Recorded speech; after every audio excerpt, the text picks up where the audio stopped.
How do you like read this stuff all day and like not like cry yourself to sleep at night? This is horrible. I'm motivated by the change that I might actually create in this world by educating one extra person, whether it's you or thousands of others that learn what the truth actually is and change their minds and then go out and protest. And I've been doing this for, especially this is an issue that I've spoken about for years at this point, 10 years.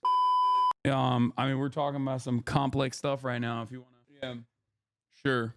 I'm quite ignorant when it comes to politics. No, it's all good. I don't know nothing about it. So I heard something about fascism, communism. What I hear there? Yeah, we're just talking about the leader of Hezbollah being killed in an Israeli strike on Beirut. Give Biden 4 more years and clear Bush? No, I don't. I mean, Biden doesn't have 4 more years anyway, so it doesn't matter. Where's this at?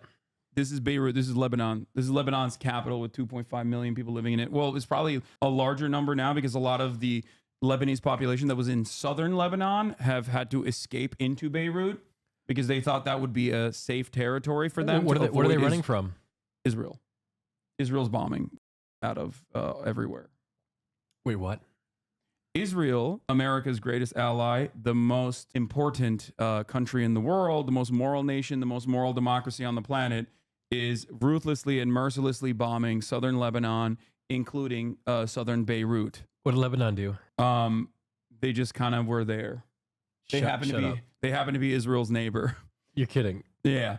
Israel's justifications for it is that Hezbollah, which is one of the parties inside of the Lebanese parliament, which was created as a resistance group against Israel the first time Israel invaded Lebanon and occupied it for years, and then successfully fought back against Israel and removed the Israeli invasion from its territorial boundaries, and then did it again in 2006, is lobbing rockets into Israel in a tit-for-tat Wait, are you border. saying Israel's trying to expand? Yes. That's what I'm saying. Does everyone know this? Yeah. Everything. You are so misinformed. Yeah, I know. I'm so misinformed. You're right. Yes, Israel's trying to expand, yes. And our tax dollars are helping them? Yeah. Well, I want my money back. Yeah, good luck. Good luck with that. Oh my God. Is this stuff The that the average American knows? district of South Beirut. The average American that is informed will be informed by mainstream media, and the mainstream media usually will tell them, like, you know, Hezbollah, big bad. They're big bad terrorists. They're scary terrorists. They're Islamist fundamentalists. They're scary, scary, scary. Israel good. Hezbollah bad. Israel has to do this in Lebanon because they have to take care of Hezbollah. So Lebanon has people. People are called Lebanese, right? Yeah. So one of my neighbors growing up was Lebanese, and he had a daughter who was 1 year younger than me. She was really hot. Cool. Okay. Yeah. Don't know what that has to do with anything, but all right. Wait, I wonder if she's single now. A sprawling suburb hollowed out by Israeli Austin is Lebanese. Really? Yeah, half. That makes bombs sense. and fear. Because he's hot too. A suburb still burning. There's an intense heat coming from the basement of that building. The sky is dense with the smoke. It smells acrid. The scale of destruction around here is vast. Not just at this site, but everywhere you drive around De Gea, there are signs of these airstrikes. And just a moment ago, we heard Israeli planes in the sky. There is a tense feeling now that as bad as all this is, yet more could be coming. What's Fresh fire from the sky did soon fall. Nothing. But they brought So why is mere he wearing tremors. In case like debris falls on his head? Yeah. Are they bombing civilians? Yes. Like a ton. Yeah. Like yeah. Yeah. Of course. Who do you think lives there? These are just residential buildings. Yeah, there's babies in those buildings. There's mothers in those buildings. There's elderly people in those buildings, and they destroyed them and killed like 300 of them. It's overwhelming majority civilians. Like, are they trying to intentionally hit civilians? I think their goal is to cause as much chaos as possible, like they did in Gaza, where they don't their goal is to just like destroy the normal existence of people there to make it unlivable. Isn't that kind of the definition of terrorism? Yes. Okay. Yes, it is, and they are doing that. They are doing terrorism for sure. Focused on Beirut is a beautiful city. Like Lebanon is a beautiful country. Beirut is a beautiful city. Like it is a very modern city. I see a shopping center right there in the bottom left. It just looks like, you know, it's no different than like Paris, you know what I mean, or Chicago or something. It's just like a city. Sheikh Hasan Israel claims that there are cruise missile launchers hidden under every building, and that grandma is hiding those cruise missile launchers under her, bed, and that's why they have to hit those targets. And they use our weapons to hit those targets. They don't have those bombs, so we give them billions of dollars. I believe, I don't know what the sum total is, but since 1948, the inception of the state of Israel, when it first became a nation state by doing pretty much this kind of stuff from the jump, we have given $250 billion total. And the Biden administration greatly accelerated it post October 7 in terms of tens of billions of more that we have given to the state of Israel to continue bombing all of these countries. I don't want to sound like an idiot here, but why are we doing that? How do I explain it? Why would we help them do this? I don't understand. Israel is, how do I describe it? It's I have to describe to you what settler colonialism is, where you send a bunch of people to an area with the specific purpose of colonizing that area. That's kind of how America was founded as well. We are a settler colonial nation. We've sent a bunch of people here, and then those people came in and killed every single indigenous person. And then we occupied more and more land. That's what Thanksgiving's about, yeah. Yeah, exactly. And so Israel's doing that since 1948. Originally, it started under the British Empire when England or British Empire took over Palestine, the area that is called historic Palestine. And they didn't really like Jewish people a lot. This is pre-World War II. Who didn't? Most people in Europe did not. They were very anti-Semitic. And so they were like, oh, we don't really like Jews that much. We should just send them somewhere. Where can we send them? A lot of the Christian Zionists predate almost Zionism being like a Jewish movement. There was a guy named Balfour, Lord Balfour, who made a declaration. Basically was we should ship all of the Jews here in England to the desert instead, to historic to mandatory Palestine. And that's basically how it started in the early 1900s. One guy did this post World War One. Okay. After they took over Palestine from the Ottoman Empire. When you say Jews, you mean Jewish people? Yeah. So this is a religion. Well, Judaism is not just a religion; it's an ethno-religion. What's that? There are different it is also an ethnicity as well as both. Okay. So you can be a Jewish person. It's matrilineal. If your mother is Jewish, you're technically still Jewish, but you don't have to be a practicing Jew. Okay. And there are different kinds of Jewish ethnicities under the umbrella of Judaism.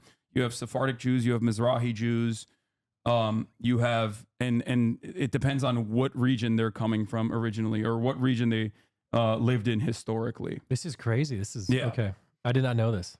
But ultimately, the one guy who was I don't think we should ship the Jews into the desert in England was actually a Jewish guy. Okay. Who was no, we shouldn't do this. This doesn't seem like a great idea. But this is a very long and convoluted history. I want to bring it back to some of the questions you had today. Yeah. Right? What was the last question that you had when I went all the way back to Lord Balfour? I forgot. But I feel can you ship people? They did, yeah. How does that work? Especially accelerated after World War II as well. Was it they put them in like they did with the slaves? They put them in the boats. No. Down there, a lot of people voluntarily went as well. Especially after World War II. Originally, Zionism amongst the Jewish population was looked at in a very negative way. Zionism is the ideology behind the development of the nation state of Israel being a Jewish ethno state, a state for Jews only for the most part, or a state where Jews have all of the rights and that non-Jews also can coexist, but don't have the same set of rights. That sounds kind of racist, brother. It is racist. That is precisely why I say, and many academics consider Zionism to be a fascist ideology, because it is. In the more in a nicer way to put it, if you want to put it in a nicer way, you can say it's a way for Jews to have self-determination and sovereignty. So can we as the black delegation claim Michigan and kick everyone else out? I think people have tried that. Why? You know, not for Michigan specifically, but Okay. well, America is like Zionism, but for white people. Okay. But whiteness also is not as like hard-lined and as defined as like as Judaism is as an ethno-religion. So whiteness can expand usually. We also did it in Liberia too, but that's besides the point. I don't want to get into that. Got it. But basically, you are legitimately insane. What about what he said is insane? Oh, your question. They never have a follow up. He'll just say I'm anti-Semitic or something or lying. There's never like any sort of tangible counter to anything I'm saying. It's usually just slinging. Someone said Michigan sucks. I mean, we'll take it, guys. Oh, you asked why we fund Israel so much. Yeah, So, why? There's a couple different reasons, but I think the most reductive way to explain it, the easiest way to explain it, you are presenting history in such a one-sided manner. Yeah, you're right, totally. It's a very one-sided manner because it is. It is a one-sided manner. It is a moral wrong. If you are anti-fascist, Zionism at the time was very reasonable. Yeah, that's why all the early Zionists now sound exactly like me, right? Albert Einstein. Go read his letters about how Jewish fascism is turning into Nazism, and you'll understand that, like, perhaps early Zionists who were critics of what the Zionist project became, as soon as they understood that the fundamental principle behind a land without people for a people without land was wrong, because there was people there. It wasn't a land without people. Okay? Without a state, Jews are being persecuted all around the world. Dog, what are you talking about? You think anti-Semitism has been dealt with now because Israel exists? It's worse now. Okay? It's gonna get even worse now, as a matter of fact, because Israel keeps bombing everything and saying we're doing this for Judaism and literally bringing you, I suspect, a Western Jew along with the project when you just want to live your normal life. You don't have to hold on to this notion that, like, Jews are a monolithic force and they all care about Israel. And Israel, I don't even think this person is Jewish, by the way, but that's besides the point. The notion that without a state, the Jews are being persecuted all around the world is, I'm not Jewish. Okay, then shut the fuck up, okay? Shut your stupid ass up, okay? I'm sick and tired of Christian Zionists coming in here and outflanking anti-Zionist Jews in my goddamn community and chirping like this. You didn't even go to like Jewish camp. Where did you develop this sentiment? You didn't even get the social conditioning, goddammit. What the are you talking about? You didn't go to Birthright. You didn't get your sucked at Birthright. Why the are you so ride or die? Sorry. So you said Jewish camp. I thought they got rid of those. No, that's different. It's like a basketball camp and shit like that. Oh, okay. Sorry. Again, I'm not very well versed in all this sort of stuff. God damn. It pisses me off so much, bro. Christian Zionists are so annoying. Oh, man. Okay, let's continue. This is all crazy. Like this Let whole thing. me explain the process. Why are we giving them money? I don't understand. Like, okay, so the region is a resource-rich region. Okay? There's a lot of oil. We care about oil. Still? Everything runs on oil. Of course, everything runs on oil. What about Tesla? So that's really important. And there's also a very important trade route there. Okay? Yeah. Here, I'll show you a map. Okay. Okay? Let's pull it up on a map right here. Bro, I pulled the image. This is the image. This is 1P, dog. What? God damn it, Google. Get better, okay?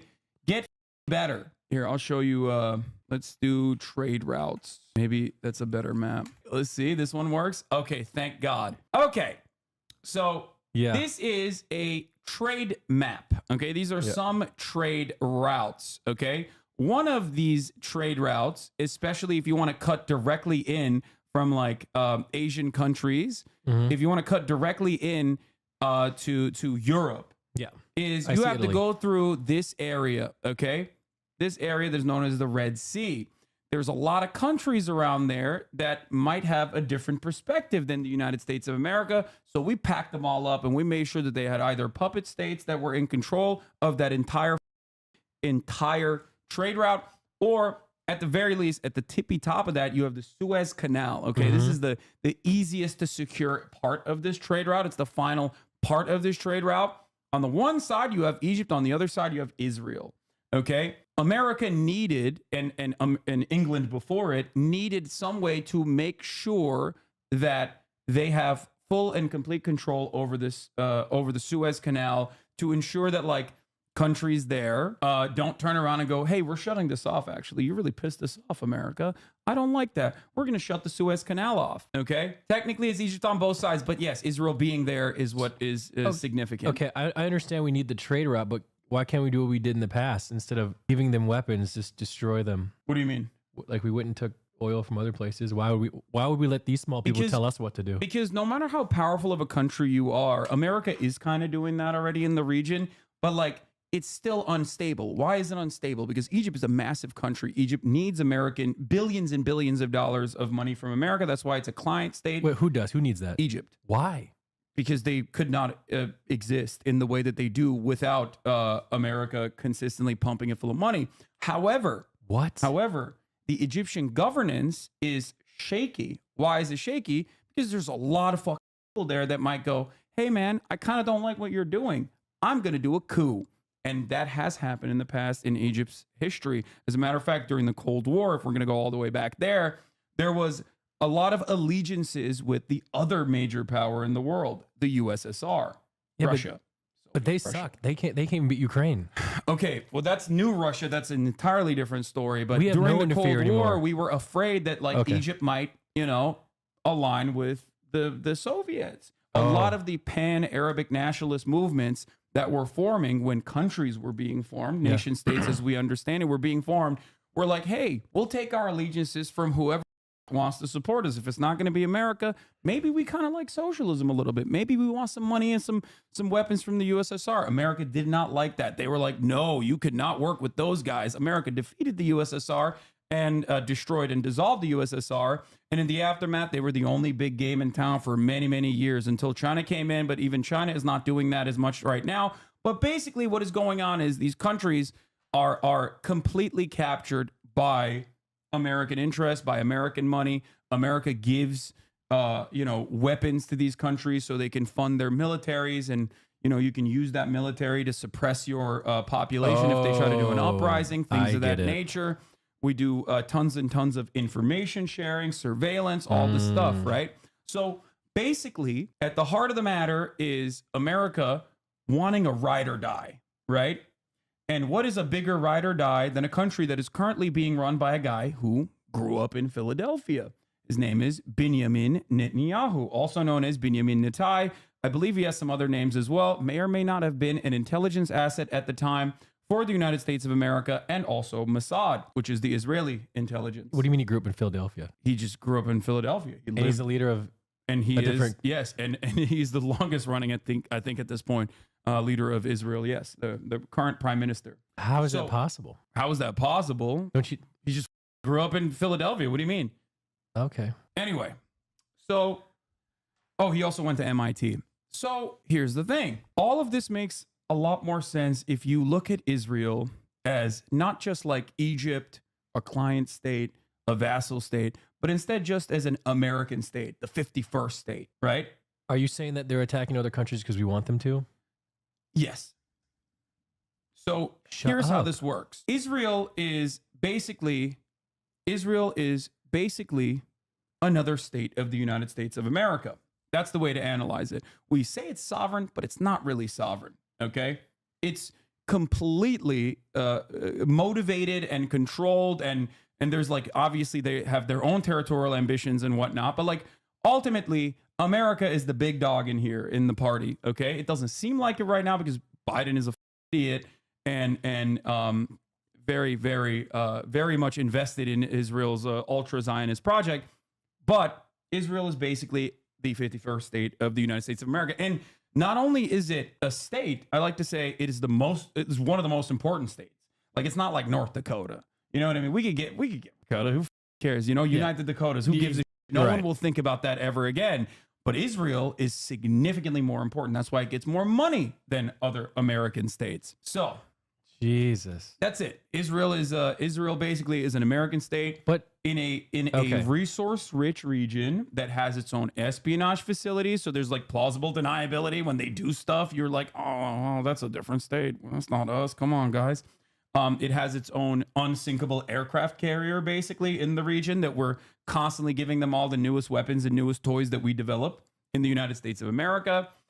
And our tax money completely funds and props up the Israeli state. And that is precisely the reason why in the American stock market, there are more Israeli companies than there are Indian companies and like 3 or 4 other nations combined. So our partnership with Israel is like this. Okay. So who's like making these calls? Because it's Biden can't even think. So like who's making these calls? Like who's in charge? Like who's running the show here? I think a lot of the people that Biden has surrounded himself with are all on board with the interest of Israel. They're like, yeah, they're going to keep doing this. They're going to keep pummeling, but I think it's okay because, they're the good guys and everyone else is the bad guy. I don't see how this is like for the average American. Why is this good for us if Israel's pummeling this area? How do I explain it? So there's 2 different ways to describe it. In the simplest terms, it's not. Okay. It's not beneficial. It's not beneficial even a little bit. But I guess the American government does a lot of stuff that's not inherently or immediately beneficial to the American interest, but we do it anyway. Why did we go to Iraq? Why did we invade Iraq? Was that beneficial? Was that George Bush? Yeah. Well, Dick Jr., right? Dick Cheney and him, yeah. Well, okay. Dick Cheney was his vice president. There's a couple different reasons why it's beneficial for some American interests. One, we get to take oil and control oil and extract oil with Western corporations. We parse through their natural resources as we usually do in many parts of the global South. But beyond that, there's also an industry that matters perhaps the most in the United States of America. Broadly defined, the military-industrial complex. Okay. And basically, the military-industrial complex is very important to us because it is our manufacturing. It is at the heart of our manufacturing. It's the one kind of manufacturing that has not moved overseas when a lot of our other manufacturing has moved overseas. So making weapons. So making weapons is very important for us. Doing R&D for weapons is very important for us. Taxpayers fund the weapons research. Taxpayers fund the wages. Mm-hmm. Taxpayers create the factories so that we can make more weapons. And then when we have weapons, we got to use those weapons, right? Obviously, you're going to go somewhere. You can't just have them sitting in a arsenal somewhere going to waste. Are you telling me this is all about money? Yes, of course. But don't we have more than everyone already? But how do we get here? I mean, are we good? And also, who has the money is also important because that's what I'm asking you. Because the reality is we like to talk about the GDP, right? Or we like to talk about like our overall output and how much money we have as America. But what good is all of that money out there as, numbers on a board if the average American can't actually heal itself? The average American can't go to the doctor without, going into medical bankruptcy. Does that money matter all that much? Like, it's great. We're one of the richest nations. We are the richest nation on the planet, richest nation in history. And yet we can't take care of our own citizens. We have tens of thousands of homeless people on the streets. We have people who need health care. We have no mechanism of competing with the rest of the world in terms of like our education. Our education is also paywalled for no reason. When other countries don't do that at all because they understand it's probably better to educate as many people as possible. They have to be doing it on purpose. Yeah, I mean, it's short-term. It's an endless death spiral caused by short-term profit seeking. I got it. Man, we're all up, huh? Yes. And that's definitely... I thought my problems were problems, like being single and alone, but so not really that big of a deal compared to this. So, yeah. Basically... The short and sweet of it is that Israel must exist. Israel must exist in the ways that it does as an American vestige of empire in a resource-rich region that is at any moment can immediately take control over a key trade route here. So, okay? Because if it doesn't, then, they're cooked. And what has actually happened in post-October 7 when Israel started relentlessly bombing Gaza, a territory that is basically an open-air prison that it currently, and pre-October 7, occupied, restricting trade, refusing to allow them to build water wells, build airports, build a port for their ships. Yeah. Can they turn off like the power and the water? Yes, and they did. They did. That is not a fair fight. Defense Minister Yoav Gallant, in the immediate aftermath of October 7, came out and openly stated the defense minister of Israel, Yoav Gallant, who is a war criminal. And that's not just me. That's the international court, the ICC, International Criminal Court, is also has decided that he is very likely a war criminal. There's a warrant. There's an application for a warrant out for his arrest for war crimes. Now, Yoav Gallant said in the early month of October, Israel was fighting against animals, and that because they're fighting against animals, they have to turn off their water, their electricity, and their food. That's up. And they did do that. And then people were like, hey, you can't do that. That's a war crime. And you did anyways? And then they basically, like, slowly but surely just changed the faucet a little bit. But yeah, here it is. This is fifth day of heavy fighting between Israel and Hamas today as the death toll soar. More than 1,200 Israelis and 1,100 Palestinians are now dead. This was early October, October 11. Gaza cut off from food, water, and fuel as Israel's punishing bombardment continues. Man, this is tragic. Has anyone talked about a solution? Is there even one? There is, yeah, dissolving the apartheid. But that's not what I was going to talk about. The reason why I brought all this up was because the Houthis in Yemen, after a rigorous bombing campaign that Saudi Arabia, another one of our very important allies, not as important as Israel, but still very important ally in the region, alongside the UAE right here, was bombing the out of this country called Yemen. This country also has, different sects of Islam, like different religious sects that operate within its boundaries. And there was always some infighting. And there was a group of guys that called themselves Houthis. They are of a similar sect of Shia Muslims that are backed basically by Iran. They take control. They take control of the country in the during this genocide that is occurring in Yemen. Genocide backed by, again, American bombs that Saudi Arabia is doing. There's a full-blown blockade. People can't get food. They're bombing buses with American bombs. Again, we're giving Saudi Arabia bombs so they can do this. And the UAE as well. And there's different groups that they're backing. There's always like a guy that you have that you're like, oh, well, this is my guy. This guy should be in charge, actually. But then everyone's like, well, we hate that guy. They might not even like the Houthis themselves, but they're like, but we don't like this guy either, right? And everyone is trying to take advantage of that situation. All these other regional actors are trying to take advantage of that situation. Houthis basically come out as the victors from that. Okay. And they set up a new coalition called the Ansar Allah movement in Yemen. And what they immediately start doing is they start saying, oh, Israel, you're going to blow up Palestinians. Well, guess what? We're going to blow you up. And you're like, what do you mean? You guys just overcame a genocide. What do you mean you're going to blow it up? I didn't even think that the Houthis had that smoke. Okay. I didn't think that the Ansar Allah movement was going to do that shit. Okay. I thought all they did was basically, walk around with like blades in their belts and look cool, okay? And make musicals. They make a lot of musicals. I can show you some of them in a second. Oh, okay. Well, it turns out they do more than that because they do also get like a lot of weapons from Iran, which is a much larger regional actor as well. Outside of the musicals, they also literally have an insane arsenal that they are not afraid of using against anyone and everyone. So they go, guess what? Hey, you like the Suez Canal? You like the Strait? You like the Red Sea right here? You like that trade route? It's gone. How are they going to do that? America does it all the time. How are the Houthis going to do that? Well, they go, listen, you want to bring a ship through here? We're going to take it. So that's exactly what the Houthis start doing. They start sending in helicopters onto ships and taking over the ships like and Rust. Going, it's our ship. Yes, exactly like Rust. Wait, we got to have that. They're doing cargo. We have to. Yeah, here it is. This is Rust? Bro, they got the Palestinian flag that they painted under the helicopter with the Yemen flag. They start overtaking the ships.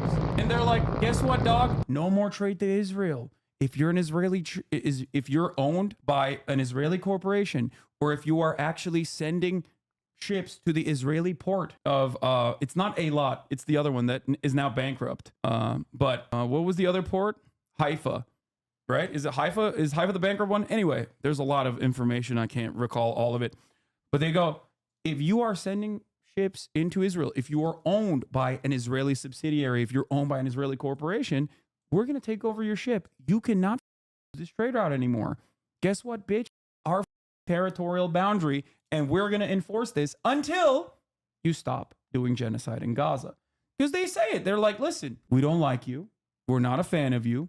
Okay. So this is like a third party. Yeah, this is a group of people that are like, no, we care about the Palestinians. We don't want you bombing them. So we're going to take action. And we're going to try to punish you economically to the best of our ability. Basically, Operation Prosperity Guardian starts, okay? It's a United States-led military operation by a multinational coalition formed in December 2023 to respond to the Houthi-led attacks on shipping in the Red Sea, okay? Here are the belligerents.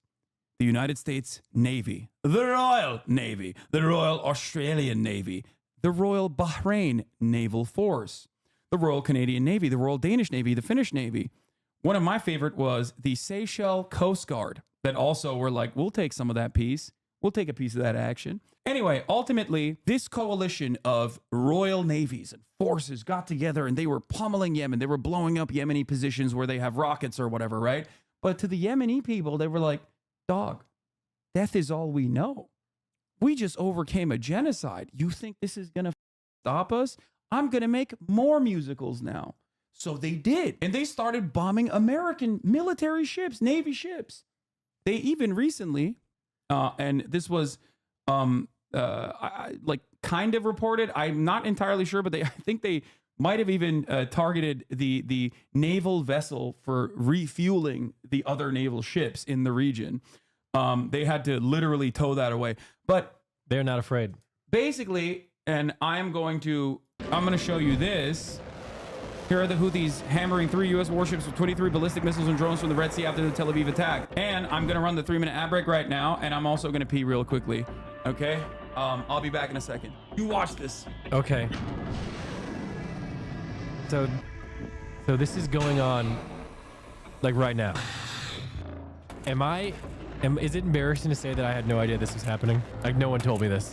Like, no one told me this was going on. This is kind of scary. Oh my God. I assume people are getting hurt when all this is happening. I like coming over here because I learn so much about things I don't know. Like, I'll never take time at home to learn about this sort of stuff. Every time I see some of these missiles getting shot, it just seems like that money could have been put somewhere else, somewhere better for anybody. All this seems like a waste of money and life, you know? Anyway, the reason why I brought all this up is because you're right. It is a huge waste of money. Yeah. And it's especially a huge waste of money because the Ansar Allah movement, the Houthis in Yemen, said there's an alternative out there where we don't have to do this, you know, blowing up ships, right? Who said this? What is this? Oh, this is, hold on. There is an alternative out there where we don't have to wage war like this, right? It's a beautiful, prosperous alternative. It's called Israel Stop Doing Genocide in Gaza. Right. So they said it. They were very clear. They're like, we'll stop. We don't give a It's not like we love blowing up the ships. Just stop doing genocide in Gaza. But Israel was like, no, we have to keep doing genocide in Gaza. So America was like, of course, Israel is our ally. We have to do everything we can to bring them to heel. Is it really that black and white? Pretty much. I mean, I'm simplifying a little bit, but at the end of it all, okay, Operation Prosperity Guardian. Yeah. Was it a success? We are the most powerful navy on the planet. I mean, Currently. Look at this. Look at all these people. Look at all these places. Look at everything that's going on. It was a whopping failure. It was a massive failure. The Houthis were determined. They were not able to stop the bombing campaigns. And America, in the process, spent billions of dollars and attacked and never stopped attacking Houthi positions over and over and over again. And at the end of it, they said, we're throwing up the flag. We can't deal with it. It's done. Is it still going on in the trade route? Are they still going after ships? Here is a very funny moment where, here, let's listen. So someone asked Biden, are the airstrikes in Yemen working? Well, when you say working, are they stopping the Houthis? No. Are they going to continue? Yes. At least he's honest. Yeah, and that's precisely what happened. And basically, it was a spectacular failure with American media openly admitting its failure. Here is, let's see what the total cost was at the end of it. Operation Prosperity Guardian failure. Operation Prosperity Guardian. A colossal blunder demanding an unyielding response. This was from August, okay? They wanted to annihilate the Houthi infrastructure. They wanted to end the floundering. This guy is like advocating to go all in, I think. Enable disaster, fix it now. Ultimate goal, neutralize and deter. Call to arms, no half measures. Okay, where is the actual cost? I need to see it. Not the fucking Navy equipment cost. Tell Nick about the aid pier cost. Oh God, that was even crazier. For that, I need to describe to him like the rules of waging war and what you have as a nation state, like the obligations you have to the civilian population. You have to allow humanitarian aid to flow into the areas that you're bombing so that the civilians don't get killed. And Israel, being the belligerent occupier, already is illegally occupying Gaza and has no right under international law to be able to bomb Gaza in an effort to defend itself. That's like literally illegal for them, but it doesn't matter because Israel's America and America is Israel. And, you know, these rules of war are not for us. It's for our enemies. Oh, my God. And in this process, because this was such a glaringly obvious violation of humanitarian law, a lot of these NGOs, non-government organizations, aid organizations go, hold on. You can't stop the flow of humanitarian aid into a civilian population. That's a war crime. It kind of seems like you're trying to genocide these people, Israel. So America goes, we got it. We will fix this problem. Now, did they actually want to give humanitarian aid to the Palestinians? No, they don't give a shit, right? Is that when they dropped the packages? That was part of it. I Yes. saw that. That was part of it. Didn't the package hit somebody and kill them? Yes, it did. The other part of it was, let's build a pier. And on May 17th of 2024, this $230 million U.S. Gaza aid pier opens. There it is, that pier. It doesn't look like that. Spoiler alert, the pier is gone because in May 25th, it's damaged. June 7th, it's reconnected. UN pauses distribution on June 9th because Israeli forces killed 274 Palestinians and operate a helicopter in the vicinity of the pier, leading people into believing that maybe the pier is actually being used for military purpose. You can't do that for humanitarian aid. This is not a dual-use utility. This is a single-use utility. It's supposed to be for humanitarian aid being delivered. Also, the question on everyone's minds at the time was, why do you need a pier? You have direct open routes from Israel into Gaza that Israel controls. Why can't you send the trucks in? Why not? Why not? Because Israel was not interested in that. They wanted to limit the amount of food that was going in because they wanted to cause chaos amongst the civilian population. Why is this pier so expensive? It looks like it's expensive because everything that the American government contracts out to private parties or everything that the American Defense Department pays for is expensive. It's all inflated. It's all bloated. this thing looks like you can get a guy from Alabama to make it in about 2 weeks. Anyway, but the real reason why America did this is because we wanted to defend Israel from the PR front. See, Israel is letting us build an aid for build a pier for humanitarian aid to go in. If they were the big bad, if they were in violation of human rights, and if they were doing a war crime and not allowing humanitarian aid to flow into the civilian population in Gaza, they wouldn't have let us build this pier. But the pier never actually served that purpose. The purpose of it was to do PR, and it even failed on the PR front because the pier failed multiple times. June 14th, pier is removed. June 19th, pier is reconnected. June 28th, pier removed again. June 9th, announced it is briefly reinstalled, but it failed. And on July 17th, the pier officially closed. This was a $200 million process in which defense contractors made some money, right? We paid a lot of people to build the pier. We paid the people to ship the pier over there, all the parts and whatnot. But ultimately, it was a $230 million marketing initiative to make it seem like Israel wasn't doing a genocide when it actually was. Why is this important? Because we fund most of Israel, but especially its military. Right. We are responsible for 70% of the munitions that Israel gets. We keep giving them more and more weapons, both on the defensive side for the Iron Dome, the Arrow 1, all the way to Arrow 3, David Sling defense systems that they have. It's not a real dome. It's just like Tamir interceptor missiles that we fire.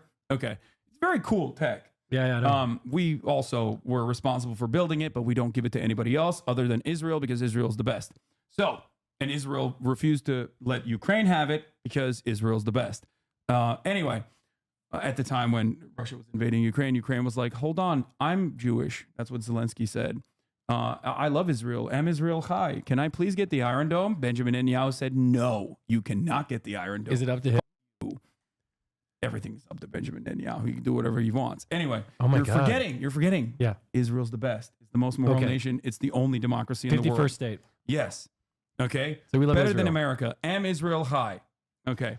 So, but why is it important that it has to seem like Israel is not directly stopping humanitarian aid from going in? Because we are a nation of rules and laws. And one of those laws is a law called the Leahy Law.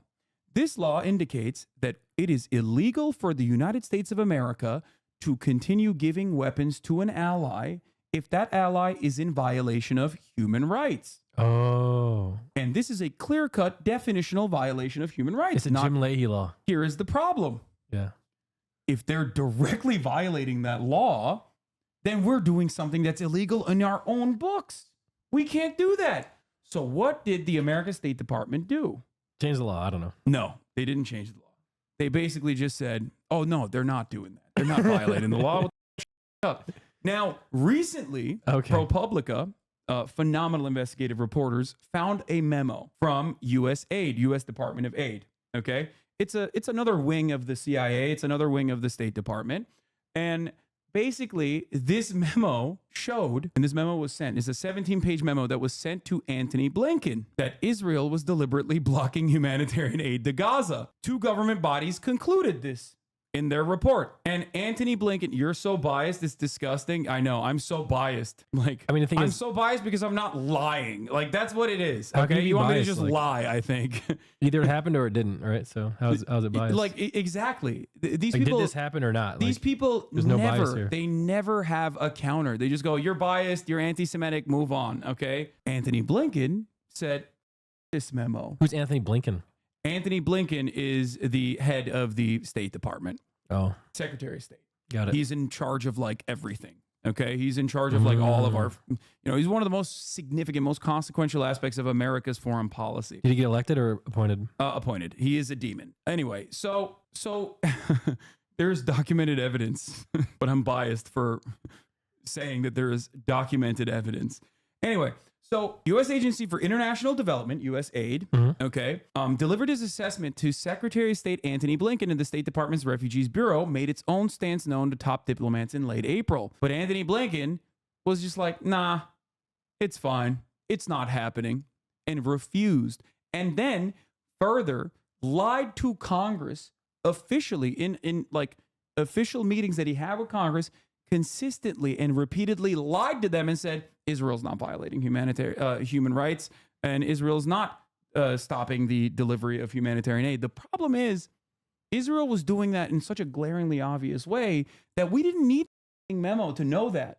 We already did know that because every other human rights group on the ground was saying Israel is doing that. Not only were they stopping the flow of humanitarian aid into the area, they were letting metric tons of flour just sit there and perish. Oh, Like they were just like, there was aid. It's right there. It's inside of the territorial boundaries of Israel. They're just letting it perish because they're like, we don't want you to have it. We want you to die. We want you to basically live in chaos, in destruction. this is crazy. So he lied to Congress to continue supporting our endless bloodlust in Israel, to continue giving Israel weapons. When you say he's a demon, do you mean because he shreds or because of violating international law and helping fund a genocide? Okay, a bit of both.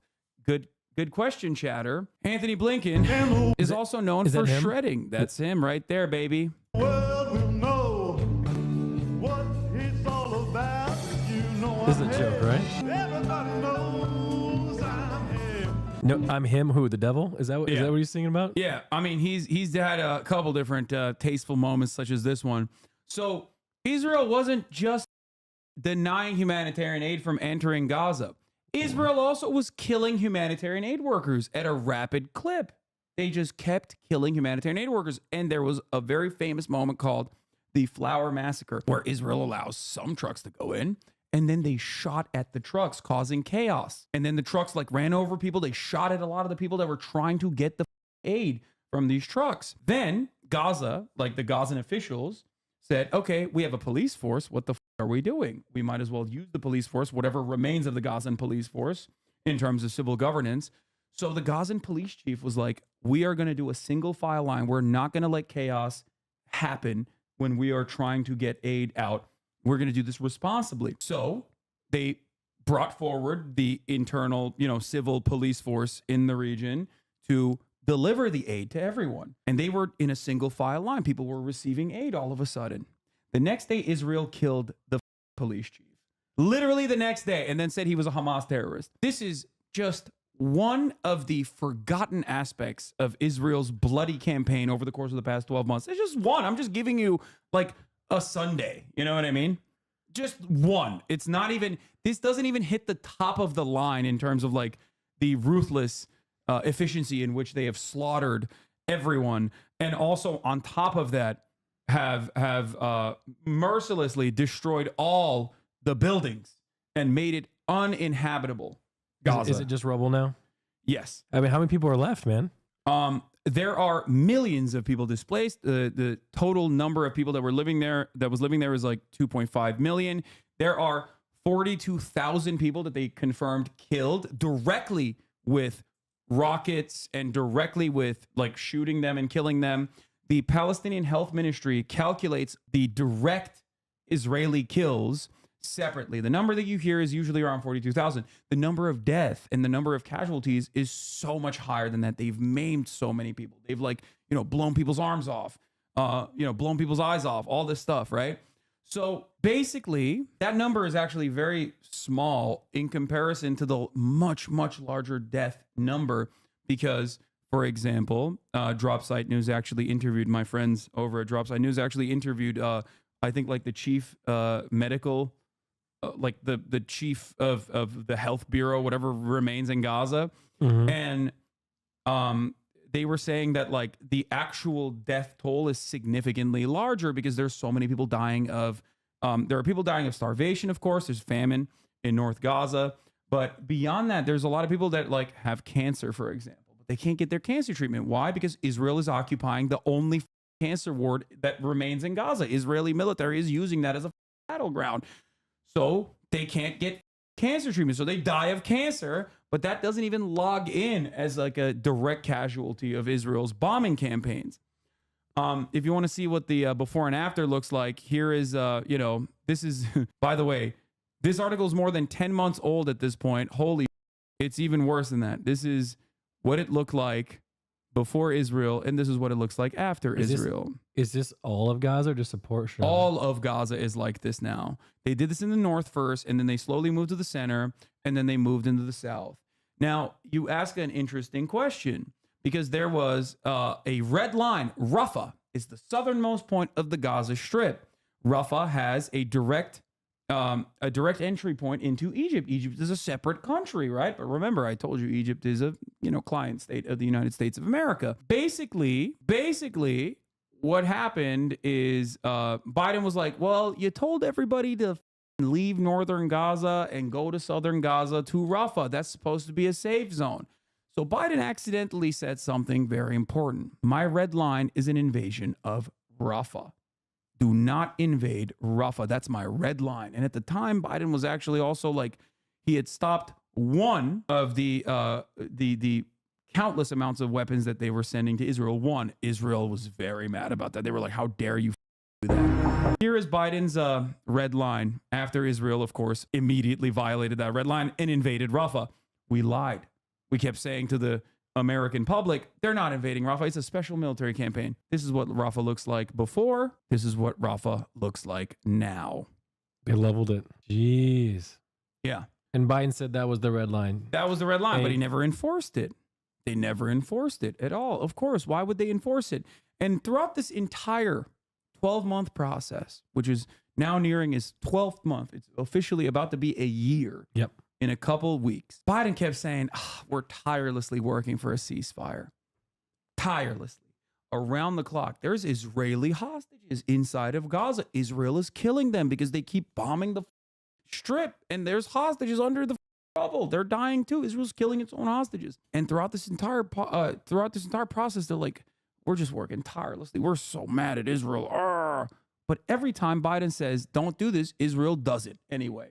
And they do it flagrantly and they do it openly.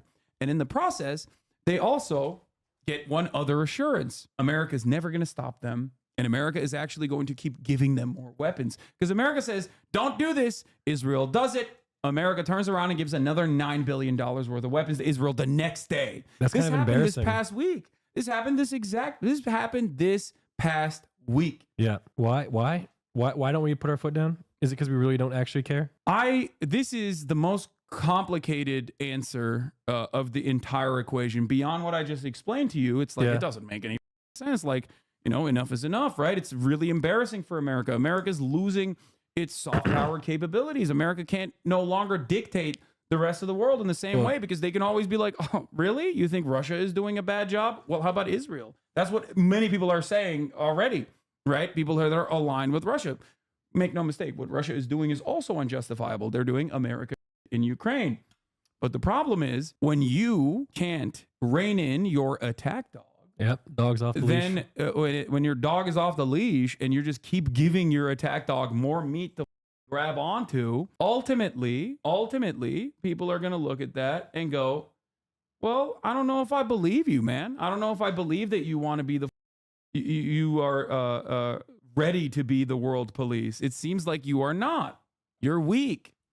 And that is true. That is precisely what's going on. America is getting weaker on the global stage. China is actually doing a fantastic job with soft power initiatives, doing global trade. It's a really important trade partner of the United States of America as well.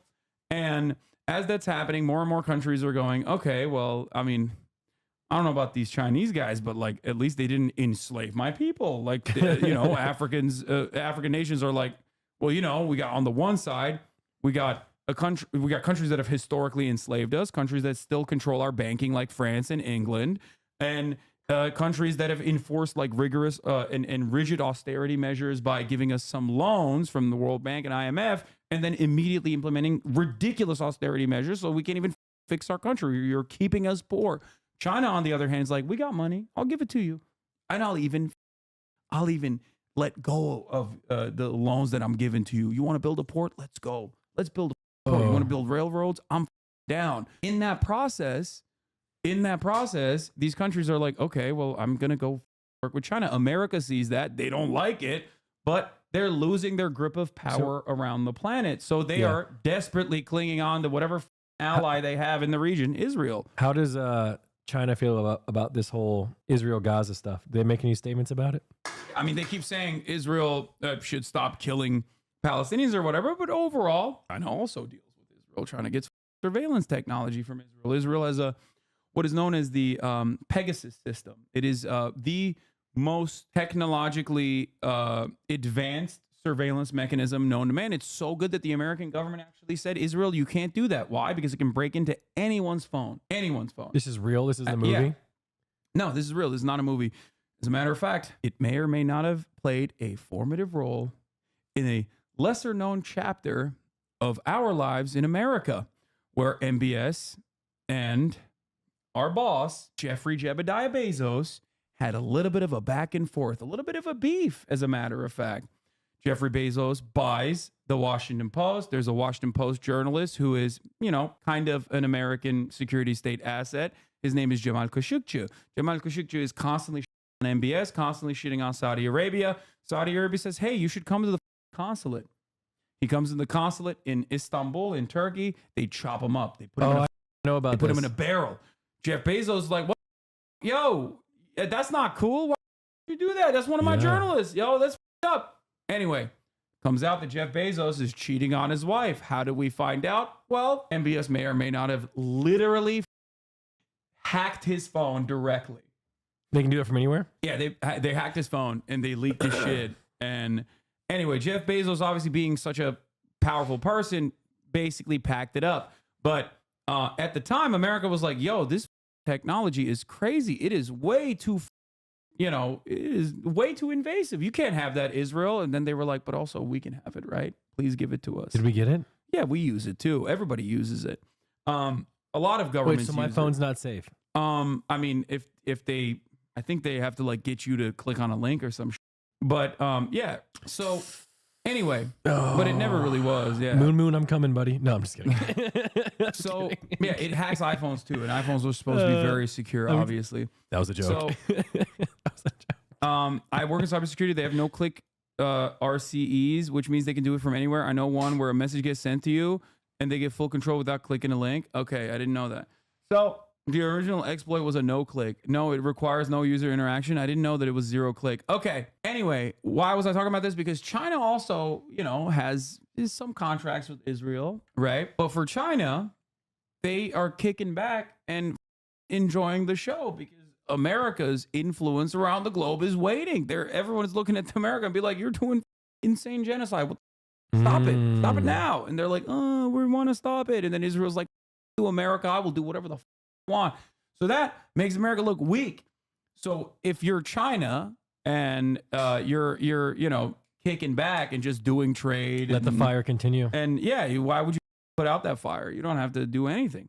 So that's basically the Chinese position at this point. I got another question. Yeah. Is there anyone in our government that's like actually trying to do the right thing? No government. No. What do we? No, of course not. Not one person? No, I think like even in terms of like China just cares about China. You know what I mean? They don't care about anybody else. They have no like ideological vested interest in like defending the global South or whatever. The only reason why they're doing soft power initiatives and doing the Belt and Road initiative in general is because they want to create new markets so they can keep funneling more Chinese manufactured goods into.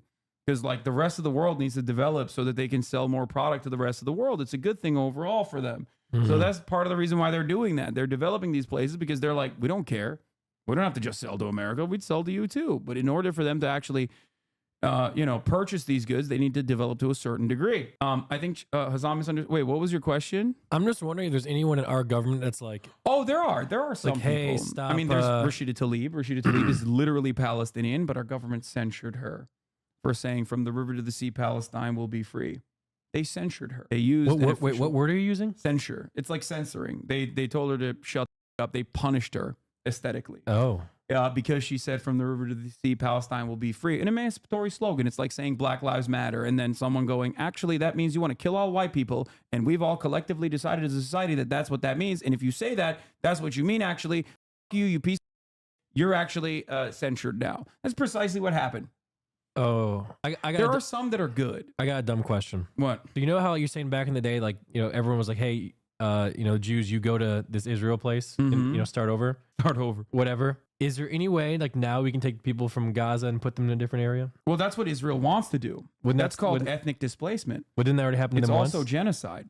That is how Palestinians were originally kicked out of their homes. But isn't that better than getting like just kind of a big no-no? Getting murdered? Well, I think the best outcome would be for them to be able to live and coexist. Obviously. So that's what they're trying to do. That's what we're trying to achieve. Build a better place, like. Because Israel is not an unstoppable force. It's not a natural disaster. It's not a hurricane. It's human beings that are like clicking a button to, execute these people. So obviously that would basically be like giving in to Nazi Germany in that situation. You know what I mean? But didn't it already happen once? What do you mean? Didn't it happen once that like people were moved? Yeah, they were moved into Lebanon, Jordan, the West Bank, and the Gaza Strip. And now look what Israel's doing in those places. I don't know. It seems like just from what I've heard, that Israel's just not going to stop pounding these people. So if they don't listen to what we're saying, surely something has to change. I don't know. You're not wrong. Obviously, like Israel's ultimate goal is to basically get all the Palestinians in Gaza Strip and everywhere else to just like move further and further away from Israel. And then they use that as a precedent to be like, well, they're over there and they're scary Palestinian guys. They always want to do terror to us. We got to take over that territory again. That's usually how they do it. That's how they did it in Lebanon, too. Saying if they moved out, they would continue to persecute them? I mean, they have continued to persecute them. Oh, my God. Yeah, if you're a Palestinian citizen, you can't enter Israel proper. If you're a Palestinian citizen that goes in the West Bank, you still literally are under a rigid apartheid regime where like you have to go through numerous checkpoints. They can literally kill you. Israel killed an American citizen. An American citizen activist like 3 weeks ago. Her name was Aisha Ezgi from Seattle. She flew into the West Bank, which is supposed to be internationally recognized Palestinian territory, but Israel is currently occupying it militarily in an illegal manner. She was at a protest. An Israeli sniper just domed her, killed her, shot her in the head. One shot. The American government said nothing. They said, we'll investigate. We'll let Israel investigate. And then they said, ooh, this is really bad. Nothing. Oh, 2 weeks prior to that, they shot another American citizen from New Jersey this time. They shot him in the leg. He survived, luckily. Nothing. Why'd they shoot him? Because they can. Like, there's no other reason. I'm not going to lie. Probably, in their minds, they probably thought he was Palestinian. To be fair, it sounds like a place where maybe we shouldn't go, just to be honest. I think these are incredibly brave people that are more braver than me. I'm staying here. Yeah, these are. I probably shouldn't even be on this stream, to be honest. These are incredibly brave people. Yeah. More brave than me. Yeah, I like to sit in my car and eat chicken. Yeah, Israel also. Oh, good luck explaining this. This is too much. This is too brain breaking. What is that? Is it a TV show? Oh, how do I describe? Wait, have you ever been to Israel? No, you kidding me? Wait, do you think they know who you are? I don't know. Let's hope not. I'm not willing to find out. Anyway, this is Meir Ben Shitrit. Okay, that's his name. Israel has a concentration camp, many concentration camps, but one specifically called Sde Teiman. This is a concentration camp where Israel goes into Gaza and packs up all these people, undresses them, literally makes them sit around in their underwears and say, these are all the terrorists, la la la. Then we find out they're like nurses and doctors, but it doesn't matter. It's besides the point. They pack them up, they put them inside, they put them on trucks, they hog tie them, okay? And they ship them to this concentration camp where they torture them, okay? Hold on. Relentless. Israel's doing this? Israel's doing this, yes. The Jews. Well, Israel's doing it. It's not the Jews doing it. Jewish people, right? No, it's not. They're not. So one thing you have to understand is that like a difference. There is a major difference because like what Saudi Arabia does is not about Islam. You know, it's not like ISIS is doing what they're doing for Islam. You know what I mean? I'm Muslim.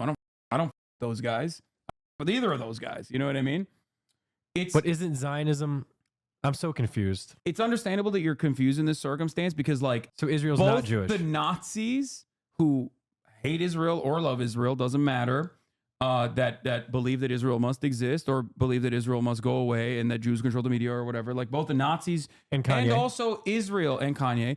And also Israel itself claims that Israel is doing this for Judaism. And that if you criticize Israel, like I'm doing right now, I'm an anti-Semitic person.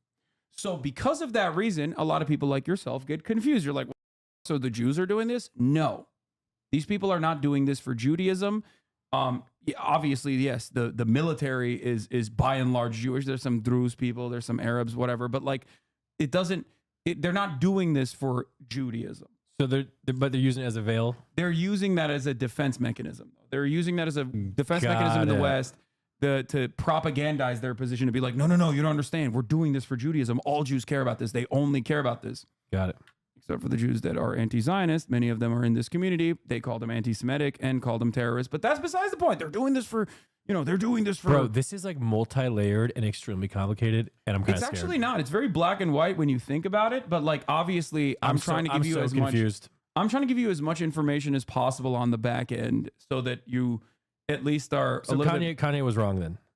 Kanye is still wrong, yes. If I explain to this man Israelis come extraction brigade, his mind will explode. Israel has a unit. What did you just say? Israel has a unit that harvests the sperm of the soldiers in case of their untimely demise. This is called the goon platoon. That's what I like to call it. Dude, what is going on? It seems weird, right? This is what happens when you, much like the Nazis, in an identical capacity, have this insane religious and ethnic superiority complex and want to build an ethno-state. This is the type of weird that you engage in, called eugenics. I know about that. Wait, so what about their sperm? They take the sperm from the sack when they die? She thinks it's just another rocket attack. I repeat, this is not a joke. This is the Israeli state itself posted this video. But a gripping fear prickles through Shiley's entire body, and it's outside their bedroom window.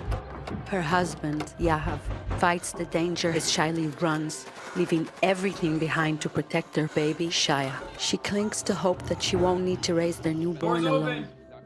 4 days later, her heart shatters. She hugs Shaya tightly and knows she must fulfill Yahav's dream to create more life. So, Shiley puts out a call for the unthinkable, to retrieve his seed and be able to continue growing their family. She's in her own war against time, and the crowd leaps into action to complete her desperate mission. But it's too late. Shiley did everything she could to save her family. We still have time to save ours. Yeah. So I don't understand. home extraction. They shove a cattle prod up the butt of the deceased, or I guess they take it directly from the ball sack if they have the opportunity to do so. They have limited time. Of like a dead soldier? Yeah. So Don't ask me why they don't just nut in a cup beforehand. I don't know why they don't just do that. I feel like that's a way more efficient process if you really, really, really need to ensure that you're. And Israel put this on the internet? Yeah. And they thought this was okay? Yeah, and they did it in English. When Israel does propaganda in English, know that it's actually intended for the American and the Western audience. Why would this make them look good? They're insane, dog. That's it. Okay. It's the same Nazis. Like, they were insane and they did a lot of insane shit. And when you look at it in hindsight, you're like, why did they think this was appropriate? I don't know. Like, Oh my God. And they have power and they're crazy.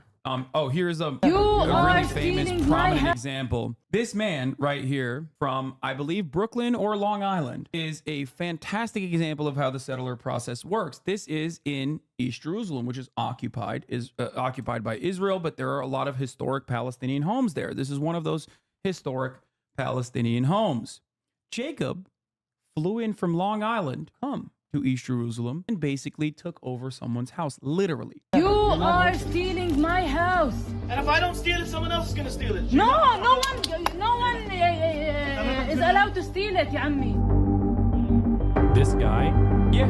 This guy definitely has a Reddit account. Oh, yeah. Jacob, you know this is not your house. Yes, but if I go, you don't go back. So what's the problem? Why are you yelling at me? I didn't do this. I didn't do this. But It's easy to yell at me, but I didn't do this. you are stealing my house. So he just came from America to steal someone's house? Yeah. They do it all the time. I mean, did he get the house? I think they did. I think he did, yeah. You're kidding. Yeah, they've been doing this nonstop. So they take somebody else's house? Yeah. Yeah, and the military comes in and kicks them out. But kicks out the owners of the house? Yeah. Bro, I'm not gonna lie. This is depressing as hell. If you were to, like, for example, sometimes in the media they'll be like, an anti-Semitic incident occurred in a Jewish community center the other week, where anti-Semitic protesters attacked Jewish people that were quietly congregating. And then you look into it, and you look into the incident, and it turns out it's actually an auction. An auction for what, you might ask? An auction for houses. Houses where? Houses in the West Bank that Palestinians are occupying. In the United States of America, we have auctions for real estate of homes that do not belong to the people that are selling them. And when people go and protest those auctions, the American media says anti-Semitism. Oh my God. It's all just fried, dude. How do you like read this stuff all day and like not like cry yourself to sleep at night? This is horrible. I'm motivated by the change that I'm motivated by the change that I might actually create in this world by educating one extra person, whether it's you or thousands of others that watch, that learn what the truth actually is, and change their minds, and then go out and protest, go out and spread the truth to other people. That's why I do it. And I've been doing this for, especially this is an issue that I've spoken about for years at this point, 10 years professionally in public life. I've spoken out against Israel's actions because like a lot of people only became more knowledgeable of like the stuff that Israel was doing after October 7. Oh, but this has been ongoing. This video is from 3 years ago. By the way, I'm an example of this because I always thought Israel were the homies. Yeah. That's kind of how there was Peyton as me as an average guy from Michigan who just went to college. Yeah. So that's the picture that was kind of painted to me growing up. So as someone who's been doing this for years and years and years, I never thought that there would be this much outward support for Palestinians, because 5-6 years ago, when I said stuff like this, people would be like, you're anti-Semitic. You're the most anti-Semitic person I've ever seen. Oh my God. Yeah.